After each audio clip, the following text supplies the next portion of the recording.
hao watu wako katika maji maange, yale maji matulivu. Nataka tunaenda kuunda, Mheshimiwa Speaker, I believe in your capacity.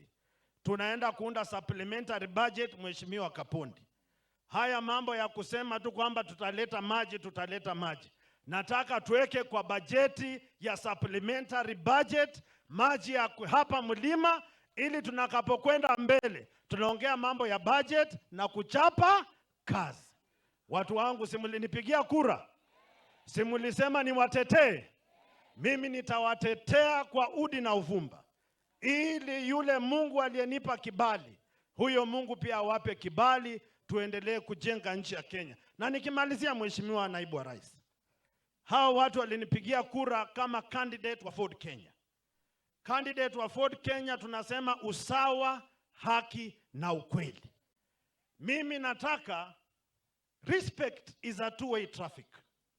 Unaniheshimu na ninakuheshimu. Kama ndoa inafanya kazi, kama mkataba unafanya kazi, mbona mtu ambaye amejiunga, aliingia kwa nyumba kwa mgongo, aanze kuonyesha viongozi wa Kenya Kwanza vidole, na tuko na serikali chini ya Mheshimiwa William Samoei Ruto?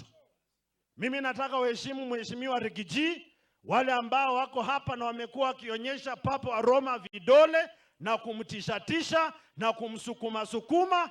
You must respect none other than Moses Masika Wetangula.